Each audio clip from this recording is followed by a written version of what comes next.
because we're also joined by Dr. Nachiket Mor. He's a visiting scientist at the Banyan Academy of Leadership and Mental Health. Dr. Mor, good to have you on board. A little bit more about the concept of peer-to-peer lending, because besides anything else, in the context of Rangde, it adds to incredible transparency, where the loan that a person is giving goes to a designated person. It's not just to a fund. You actually know where your funds are going, your cash, your money is going, and how it's helping someone. So how does that transparency result in accountability? So clearly, the ability to track what's happening with your money, who's the actual user, is an important component of the entire peer-to-peer transaction. But I would say more than that, or as important, is the notion that peer-to-peer lending enables, which, for example, a regular microfinance or regular bank loan does not enable. In a regular lending context, you're looking for the lowest risk borrower. You're looking for somebody that the interest rate charged is just a little bit more than the risk implied. In this concept, you're looking for somebody that is the most needy, that you've brought the right partnerships together so that the person is most likely to succeed. You're really more bridging a gap between what I would say is regular lending, which is low risk, relatively high interest rate, to, in some ways, micro venture capital or venture debt, in which you're allowing farmers or individuals that are in distress to do perhaps something new, but with mentorship, with guidance. Okay. Really, one of the people who set this whole concept going many, many years ago. I'm full of admiration for your foresight in this. Many congratulations. Just explain to us the technology which basically bridges the urban and rural India and brings them together. And what's the role of this peer-to-peer, where you talk about me as a lender going direct to a particular farmer or set of farmers? How does that bring people together in your Rangde model? So this amazing team that Ram and Smita put together, at its core is technology. At its core, and they've had some experience of this for over a decade. I was fortunate to be involved with an effort that supported them right when they started. And their commitment, their story, I hope there will be time later on in your program to talk about how these two young people jumped both feet first into solving a problem that they really saw in the market. And then they use technology to make sure that there is complete transparency. Unlike in a regular bank or a regular non-bank finance company or insurance company, you put your money in, you only see the insurer, you see the bank. You don't really see what they do at the other end, because technology makes it hard to do that. It's opaque. This is what I would call, turbocharged transparency, in which you're seeing the individual, and therefore you can help the individual in other ways. You can, of course, give money. You can keep track of them. But in addition, if you have some interesting ideas, some talent to offer, some ideas that you want to work with, that's visible to you, because this is not a fiction. There's a real person at the other end of the table.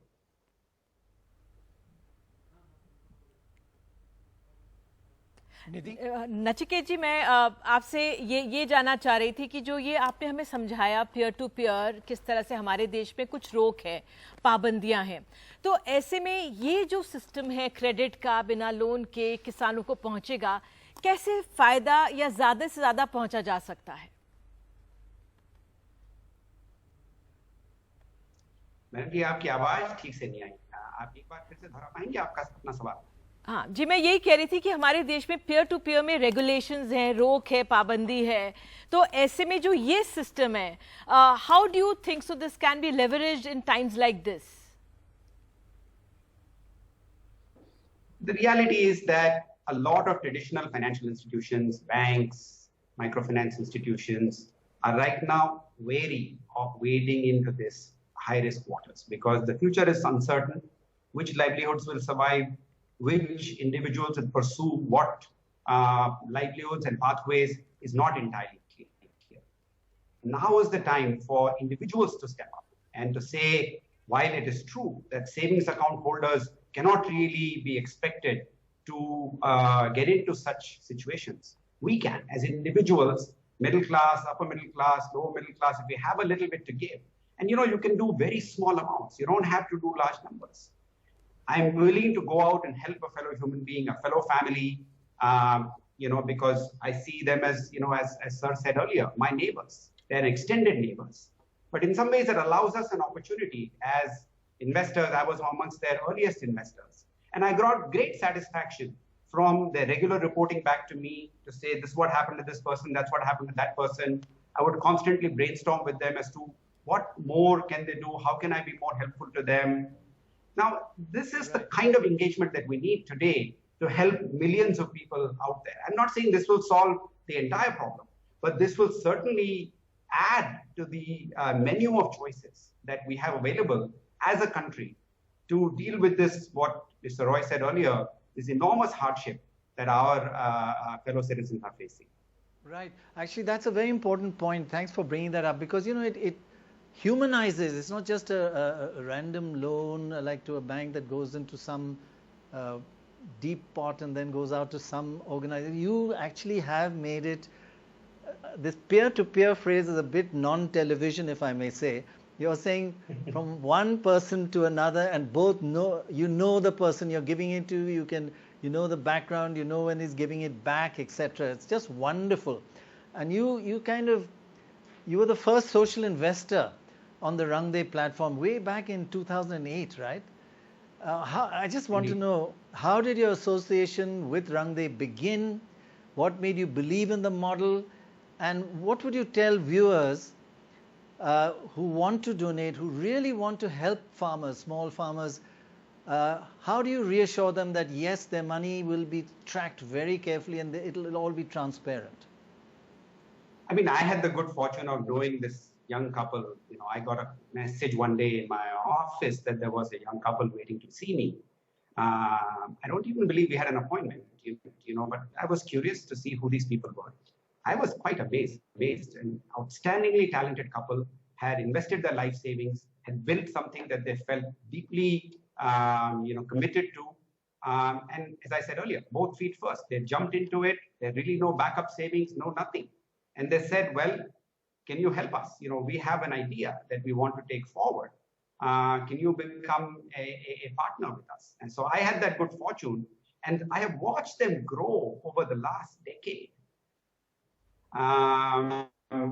Without even a section from their principles. Sometimes, people argue too much religion. Why are you so focused so narrowly on this issue? Your, other NBFCs have gone ahead and become 10,000 crore, 20,000 crore organizations.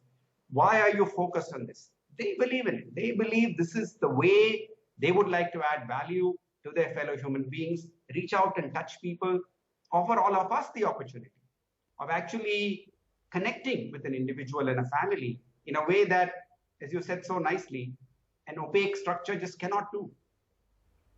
All right.